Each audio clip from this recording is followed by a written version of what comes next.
Morning, everybody. Welcome to Demand Climate Justice, the global campaign to demand climate justice's daily press conference. Today, we're going to be focusing on what the global north needs to do to have a breakthrough in Baku, not only on the new collective quantified goal, but there's plenty of other issues on the table: mitigation work program, just transition, UAE dialogue, everything at stake still as we finish the last day or Friday of the first week of COP29 in Baku, Azerbaijan. On my left, I will introduce them, but then say a few more words by introduction. But first is Mariama Williams from the Global Afro-Descendant Climate Justice Collaborative from the Caribbean, but currently also very active in the United States. And Jamie Minden from 0 Hour, a youth organization that has been around for a few years now, and Jamie is the acting director, but also a full-time student. And so, yes, here we are, first day of the end of the first week in COP29, and it's the same story that we've been seeing, you know, the north-south dynamics, but to share some of the details of where we are locked currently, not only what's going on in the negotiating rooms, but we want to connect it to some of the political dynamics back home.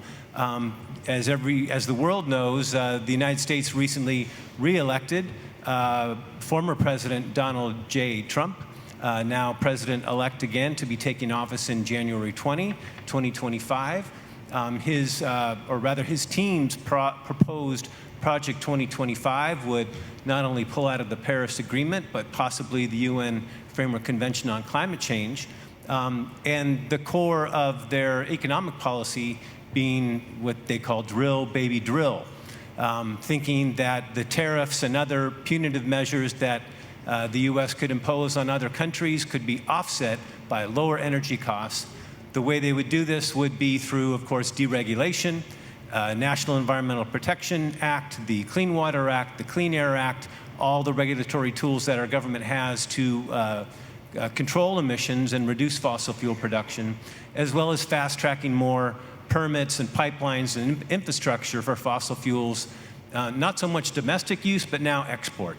The US being the largest exporter, actually producer of oil, crude, and now natural gas in the world. We produce 50% more than Saudi Arabia. Everybody thinks the Saudis the biggest. The US has grown exponentially over the past decade and now produces 150% of what the Saudis produce, driving down prices and making it more difficult for countries dependent on crude oil to have the income to finance their own transition from fossil fuels.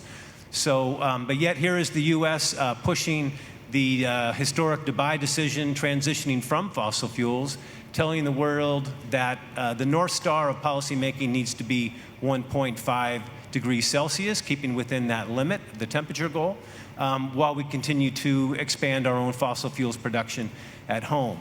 I will share also some of the details, or rather, I'll let our guests do that, but that's just to kick it off. We can come back to the climate finance and the NCQG discussion as well. But Mariama, would you like to go first? Jamie would like to go first. Okay. That's sweet, thank you. Good morning, my name is Jamie Minden, and I'm a 21-year-old student from the United States and the acting executive director at 0 Hour, a youth climate justice organization. As Victor said, the United States is the world's leading producer of oil and gas and the largest historical emitter of fossil fuels globally. Therefore, I'm going to focus today on practical actions my nation can take to reduce its extremely outsized impact on the destruction of our planet's ability to sustain life. We must begin by reiterating the extreme limitations and threats of a Trump administration to the nation's ability to address the climate crisis. The Trump administration is projected to cause an addition of 4 billion tons of carbon to the atmosphere, as our future president has sold the keys of our future to his cronies in the oil and gas industry. The Biden administration, like every Democratic administration before it, has regrettably refused to substantively begin the phase-out of oil and gas while they had the power to do so, as well as consistently slow down and block progress on fair share's climate reparations, and now we are in the position of pleading with the White House to protect their climate legacy. Fortunately, there are a handful of actions that the White House can take right now and that members of Congress can support to block Trump's reckless and homicidal expansion of fossil fuels. First, and with the utmost urgency, the White House has until November 18th to pressure Exim to agree to end fossil fuel support of the export credit agencies at the OECD negotiations beginning this Monday. An OECD agreement would have a significant climate impact, shifting $40 billion per year of funding of new fossil fuel projects to funding for renewables. This financing of export credit agencies has been a key enabler of the LNG boom, supporting over 80% of new LNG export terminal projects built from 2012 to 2022. The Biden-Harris administration is committed to ending public support for fossil fuel projects and lead negotiations on an OECD agreement. This commitment is enshrined in both administrations' guidance and multilateral commitments made by Biden himself on a global stage. And this action is also powerful because it would be Trump-proof. It is if the proposal to end an export finance was agreed to next week, it could only be undone by all of the negotiating countries agreeing. A new Trump administration would not be able to undo this agreement under WTO organization rules and would be forced to adhere to it. This is the Biden administration's last chance to take this action.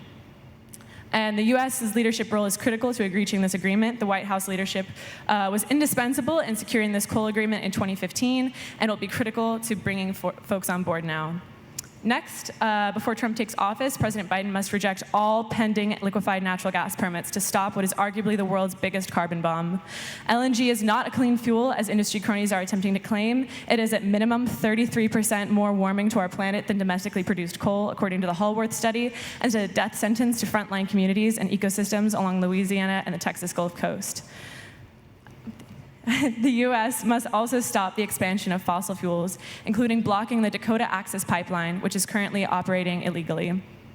Our climate is on the brink of collapse, and it is sheer madness that politicians continue to expand fossil fuels and subsidize them. The United States, along with other countries in the global north, such as France and China, must cease all financing of fossil fuel projects in the global south, particularly the East Africa crude oil pipeline, which, along with recklessly expanding fossil fuel projects while our planet is on the brink of 1.5 degrees Celsius of warming, puts people in a lot of danger. It puts the drinking water of 40 million people at risk by threatening Africa's biggest freshwater basin, and is already starting to displace hundreds of thousands of people, while opposing voices are brutally beaten and jailed without bail. Next, the United States must position an arms and oil embargo on Israel, given the genocide and ecocide that the Israeli government is committing in Palestine. Finally, the U.S. owes the Global South a strong monetary commitment to fair shares in climate reparations with no loans or false solutions. These actions will quite literally save lives. The longer the Biden administration can delay the adoption of Trump's climate plans, the more time frontline communities will have with their loved ones, and the more time the rest of the world has to attempt to keep global temperature increase from rising catastrophically above 1.5 degrees Celsius. Thank you. So good morning, everyone. My name is Mariama Williams. I'm with the Global Afro-Descendant Climate Justice Collaborative, and we are working to consolidate the voices and presence of Afro-descendants all over the world, because the data shows from the People's Permanent Forum that wherever we are located in the Americas, Europe, or Asia, we are at the margin of society. We are the ones who are suffering from land loss, living in suffering from land loss and suffering from living in areas that are near polluted sites and toxic sites, so suffering from respiratory disease, heart disease, and a whole bunch of other ailments that are affecting Afro-descendants wherever you look, from the Caribbean, from North America, Canada, Birmingham, Berlin, wherever we are suffering incredibly from climate change. So that's the goal of this entity. With regard to what the North can do, I think I'm really happy that Jamie went first, because I think she's really put on the table really what are the critical things that in particular the US, but all developing countries need to do, all developed countries need to do. Specifically, in this context right now, the negotiation context, we need for them to fulfill their climate finance pledge, and not just the NCQG, but to deal with the shortfall from the $100 billion. Every year since 2009 to 2023, I mean, I listened yesterday to the finance, high-level climate finance, and all the developed countries were very happy. Oh, for the first time, we have surpassed the $100 billion for 1 year. This pledge has been on the table since 2009. So there's been shortfall every year. So that's a debt that's outstanding. That's beyond the climate debt. So they need to deal with that, as well as deal with the new quantitative goal.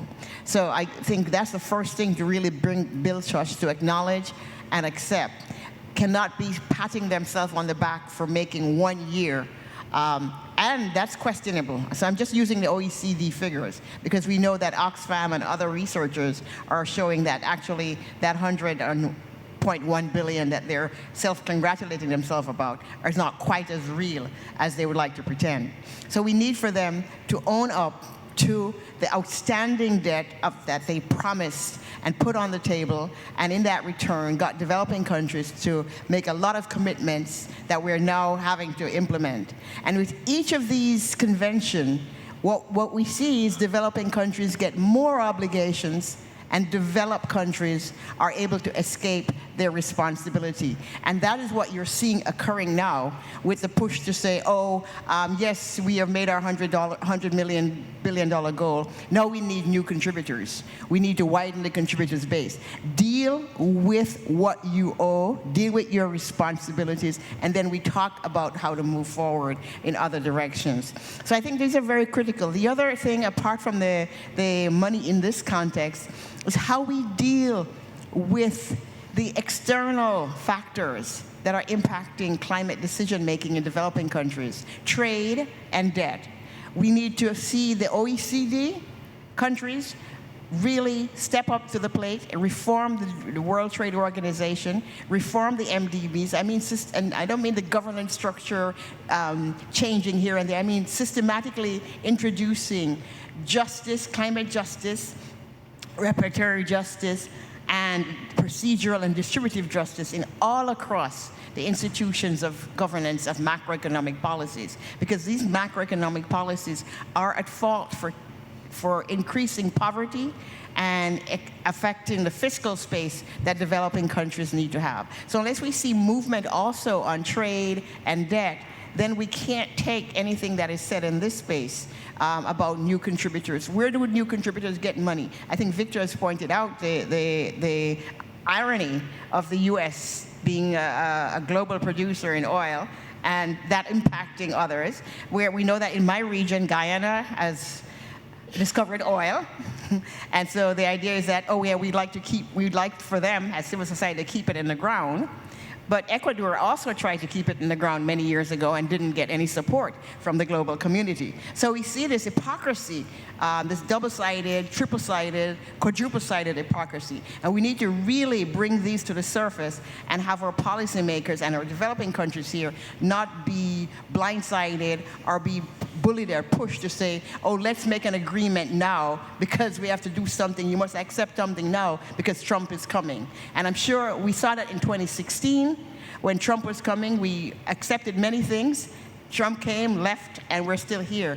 And my real concern is that developing countries are not bullied by the American delegation here into accepting lower expectations on the ground that we must do something now, let's sign something now before Trump comes. Biden still has only have 2 months. Apart from what Jamie has mentioned, within the regard of this context, I think we have to be very careful about being pushed to accept lower level expectation on the idea that Trump is coming. So we need to stand our ground and demand what we need. So I'm going to pass it on to Victor.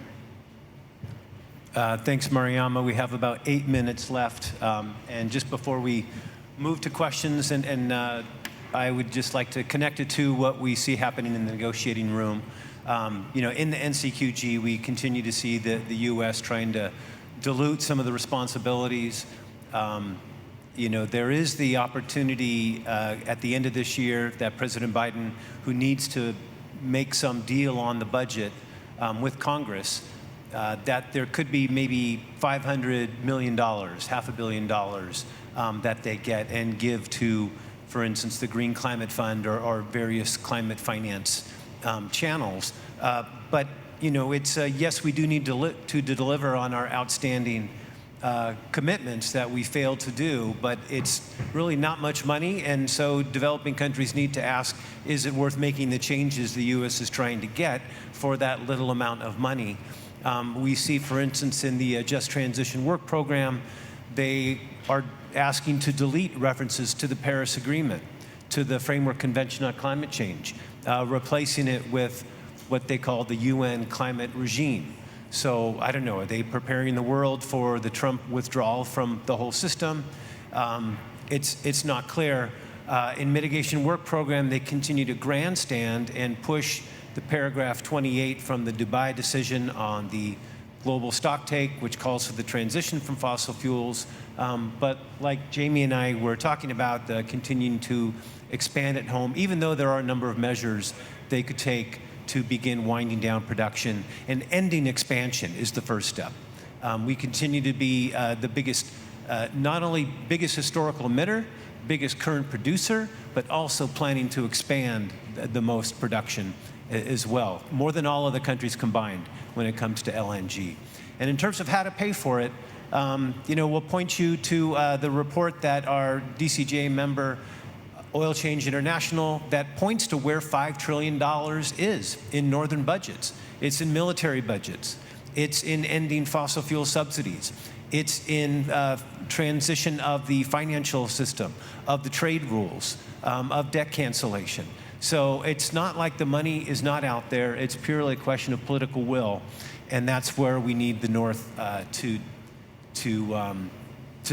stand up to its commitments and deliver on them. So 5 minutes left. Let's turn now to looking for any questions coming from prioritizing people from the press.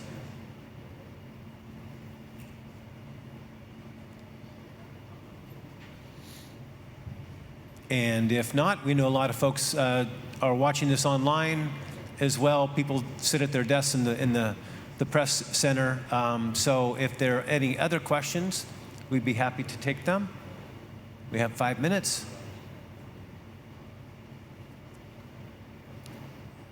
And if not, then maybe one.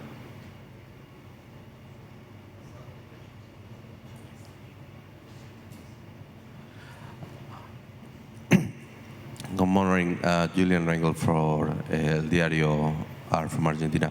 You mentioned previously on Twitter Space from DCJ that the global north would be acting as a bully towards the global south.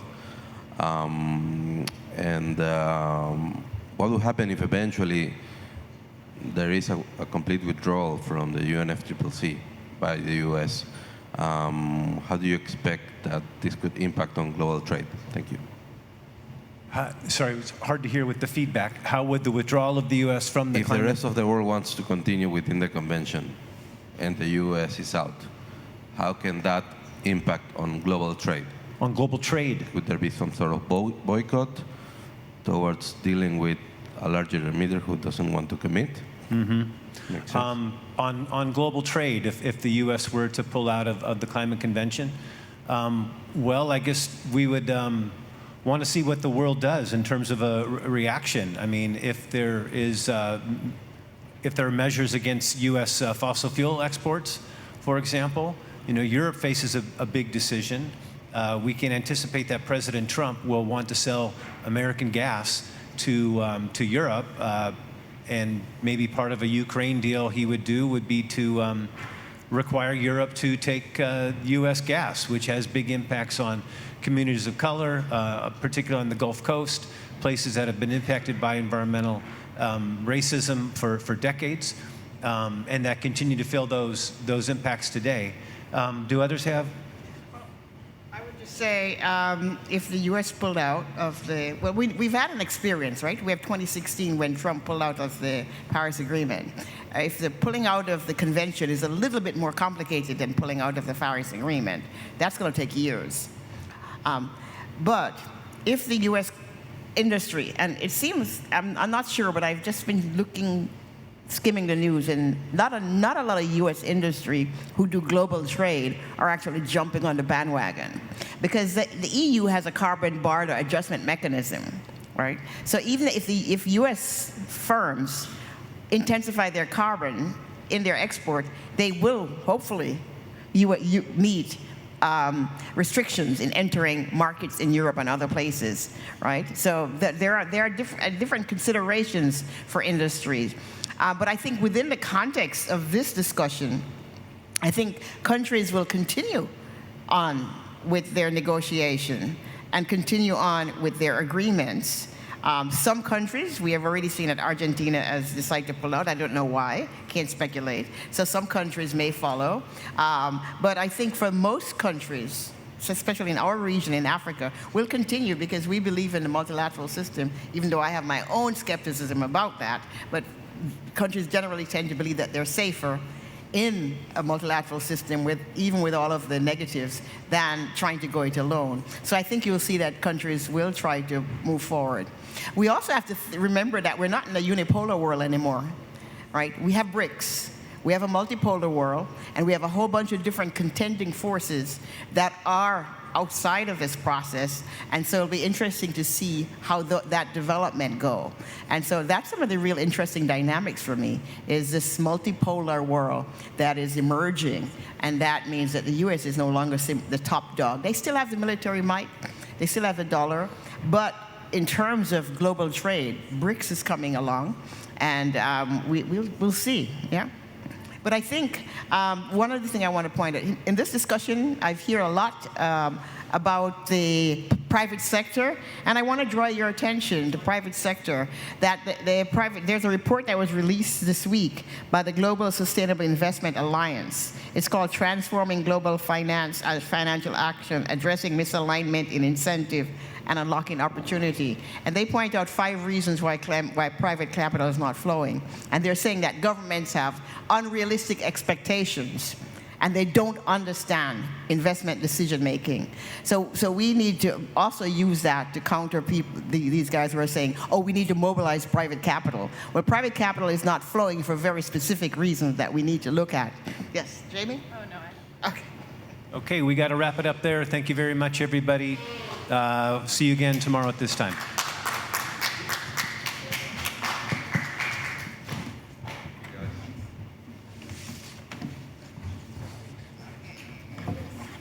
Forget anything? Thank you. I need, may I take 1 minute of your time?